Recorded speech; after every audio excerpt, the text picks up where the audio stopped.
Jesucristo, roca eterna.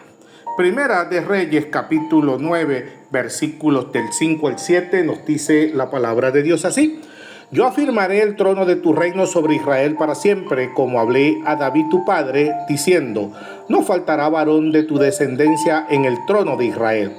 Mas si obstinadamente os apartareis de mí, vosotros y vuestros hijos, y no guardaréis mi mandamiento y mis estatutos que yo os he puesto delante de vosotros, sino que fuereis y sirviereis a dioses ajenos y lo adoraréis, yo cortaré a Israel de sobre la faz de la tierra que les he entregado. Y esta casa que he edificado a mi nombre, yo la echaré de delante de mí, e Israel será por proverbio y refrán a todos los pueblos. Amén. Los capítulos 9 al 11 de Primera de Reyes es una sección crítica que marca la transición de la Edad de Oro de Israel hacia el declive espiritual y la eventual división del reino. Tras la dedicación del templo, Salomón se encuentra en la cima de su poder. Sin embargo, estos capítulos funcionan como un quiasmo narrativo.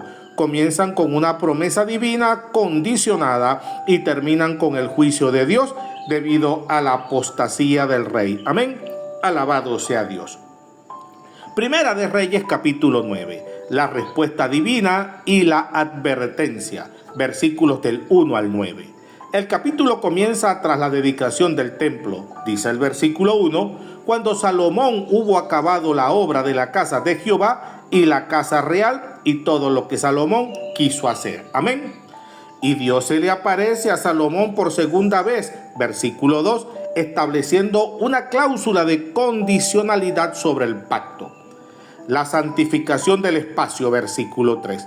Jehová acepta el templo. Yo he santificado esta casa que tú has edificado para poner mi nombre en ella para siempre. Amén.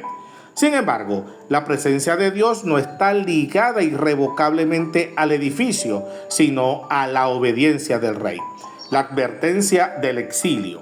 El texto introduce un giro profético en los versículos 7 y 8, donde se advierte que si Israel sirve a dioses ajenos, Dios arrancará a Israel de sobre la faz de la tierra y el templo se convertirá en un montón de escombros. Exegéticamente, esto anticipa el exilio babilónico, subrayando que la estructura física es secundaria a la fidelidad espiritual. El esplendor geopolítico y la opresión, versículos del 10 al 28. Aquí se detalla la administración de Salomón, revelando grietas en su justicia ética. La concesión a Irán en el versículo 11. Salomón entrega 20 ciudades de Galilea a Irán de Tiro. La reacción de Irán al llamarla tierra de Kabul, versículo 13, que sugiere esterilidad o como nada, indica una transacción tensa que compromete el territorio de la heredad de Israel.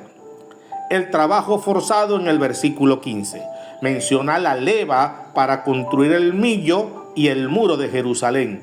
Aunque el texto diferencia entre los cananeos esclavizados, versículos 20 y 21, los israelitas como hombres de guerra, la magnitud de las obras sugiere una carga tributaria y laboral que sembraría la semilla de la rebelión futura. Amén.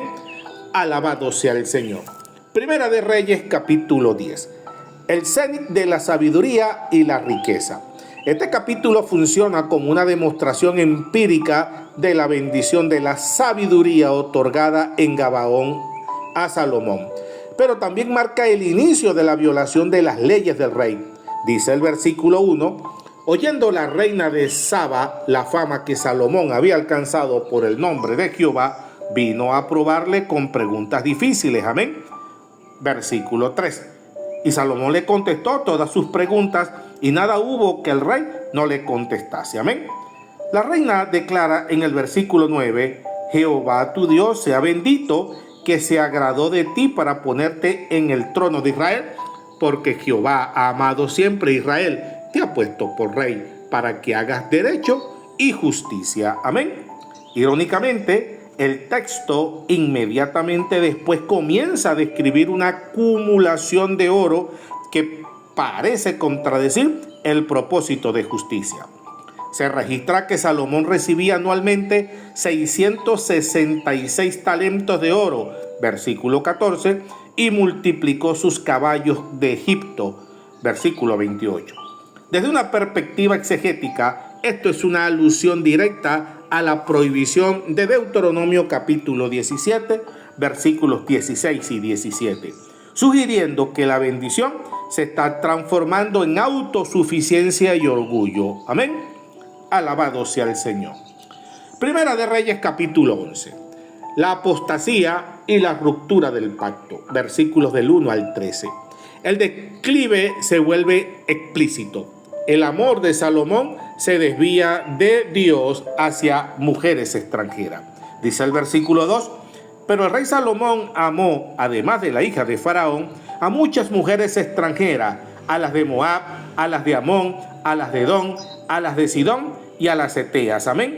Y tuvo 700 mujeres reinas y 300 concubinas, y sus mujeres desviaron su corazón. Amén. Dice el versículo 3. El texto es tajante en el versículo 4. Y cuando Salomón era ya viejo, sus mujeres inclinaron su corazón tras dioses ajenos, y su corazón no era perfecto con Jehová su Dios. Amén.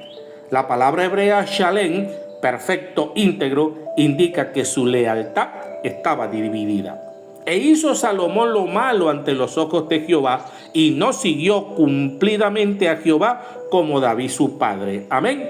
Según el versículo 6. Bendito sea Dios. Salomón edifica lugares altos para Quesmo y Moloc. Versículo 7. Esto no fue solo una tolerancia política, sino una participación activa en el sincretismo religioso en el mismo monte frente a Jerusalén. Bendito sea Dios. La sentencia divina viene en el versículo 11. Jehová dicta el veredicto. Y dijo Jehová a Salomón: por cuanto ha habido esto en ti, y no has guardado mi pacto y mis estatutos que yo te mandé, romperé de ti el reino y lo entregaré a tu siervo. Amén. Los adversarios y la profecía de Ahías, versículos del 14 al 43. Dios levanta adversarios con instrumentos de juicio. Hadad, el edomita, versículo 14. Rezón de Damasco, versículo 23. Y lo más significativo, Jeroboam, versículo 26. Aconteció pues que en aquel tiempo que saliendo Jeroboam de Jerusalén, le encontró en el camino el profeta Ahías, silonita, y éste estaba cubierto con una capa nueva, y estaban ellos dos solos en el campo. Amén. Versículo 29.